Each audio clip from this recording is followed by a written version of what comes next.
বিশ্বাস না হইলে তোমার দাদিরে দি জিগায়ও। তাহলে কি কস তুই নায়ক হিসাবে দাদারে লয়ে লই?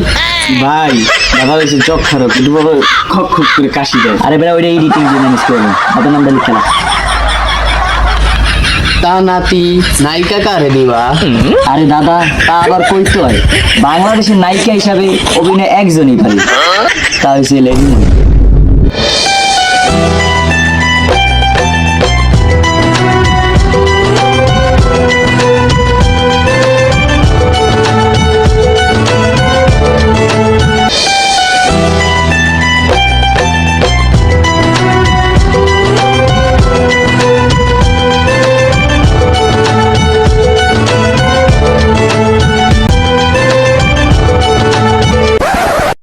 ভাই নায়ক পেলাম আমি না।